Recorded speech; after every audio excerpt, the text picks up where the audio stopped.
Tuesday is Election Day, a very important day for local school districts and one northwest suburb. The city of Golden Valley is asking voters to approve a sales tax increase to fund public building projects. The increase of 1.25% on retail sales would pay for new buildings for the city's police, fire, and public works departments. Officials say those aging facilities no longer suit their needs for efficient and effective response.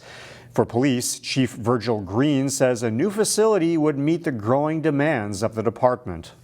We've got sergeants who are working in a very small confined space. We've got evidence and property rooms, which is very small.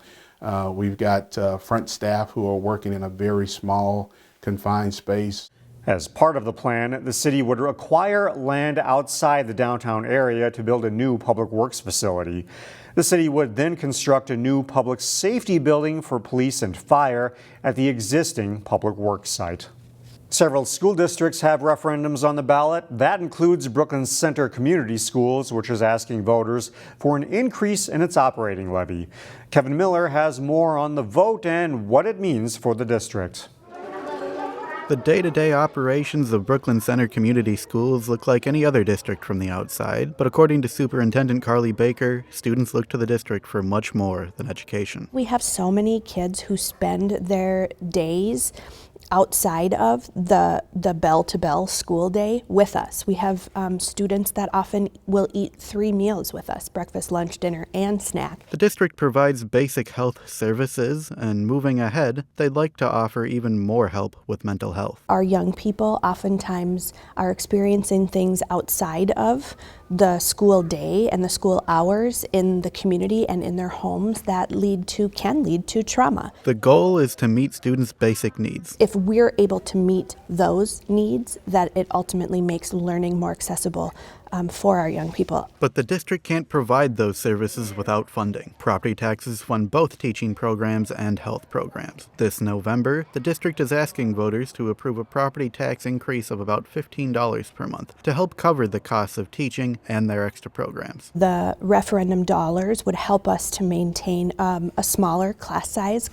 student to teacher ratio, and it would also allow us to be able to recruit and retain the highest quality teachers. Baker said she understands that families are struggling. We don't make this request lightly, and we make it with the utmost respect. But if the ballot question fails, we would have to engage in some cuts. So that could look like different programming, as well as it could lead to some increased class sizes. Heading into the election season, Baker is feeling hopeful that voters will support the district. I believe wholeheartedly in the heart that our community members have, and we have plenty of households in our community that quote-unquote bleed purple. In Brooklyn Center, Kevin Miller, CCX News. Meanwhile, Osseo area schools has a levy request to pay for what officials describe as critical building needs. If approved, every school in the district would receive some sort of improvement. For the median priced home of $300,000, residents would pay an additional $7 a month in property taxes.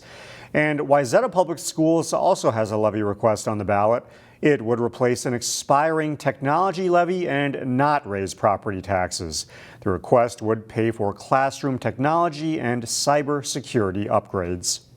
To say redesigning Minnesota's state flag has generated interest would be an understatement. According to the commission tasked with the redesign process, more than 2,600 entries were submitted. An exhibit of the current state flag is on display at North Hennepin Community College.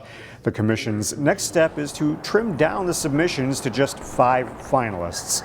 The deadline is January 1st, before the legislature votes on the new design. There are dozens of pizza places in the 9 suburbs that make up the CCX News coverage area, and we asked all of you to tell us your favorites. After hundreds of votes on Facebook, 2 stood out above the rest. This weekend, we take you inside the best pizza places in the Northwest Metro as chosen by you, the viewers. Pizza came about for our need for a consistent food presence here at the tap room, and what goes better than pizza and beer? Got an omnivore here for you. Look at that beauty right out of the oven. It's said that big things come in small packages. We're in day 2 here. This is perfect dough. We just try to warm it up a little bit first and try to press it out. And in a small trailer parked outside of Maple Grove's Omni Brewing, We're about 10 inches there, and I'll kind of give it like a tiger claws is what they call it. Kind of stretch it out a little bit, give it a little bit of throw there. Drew Nelson makes a pizza that packs a big punch. The fact that we just have a nice facility in here, a great oven, of course, to make all those artisanal, handcrafted pizzas here at Bear Paw. So Bear Paw Pizza became the permanent food truck at Omni Brewing last May, and we throw green apples in our slaw as well. serving up handcrafted Neapolitan pizzas that Nelson considers the best style of pizza on the planet. I've had a love affair with dough, sauce, the entire combination of things coming together, just the right balance of the right amount of everything. That's so paramount here. CCX viewers have taken notice. In our online poll, Bear Paw was voted as the winner of the Best Pizza Award. It's an honor that the folks at Omni Brewing don't take lightly. Yeah, it is definitely an honor, and I think it's a testament to how hard our team has worked, both in creating a quality product as well as interacting with the customers. We've had 3-peaters before of like, I had to get another. Some guy came here and I swore he said he got 4 people. Meanwhile, roughly 3 miles away in Brooklyn Park, Johnny Muhana puts his own spin on the favorite food. We're just a local family shop. We do everything fresh in-house.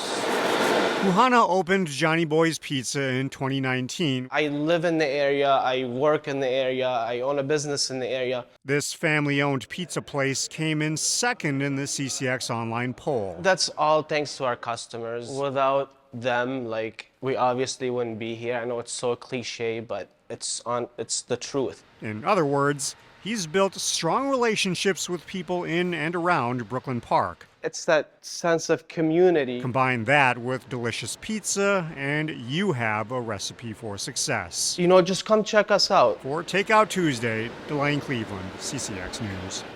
Other top vote getters include Elmar's New York Pizza in Plymouth and Scoreboard Pizza in Brooklyn Center.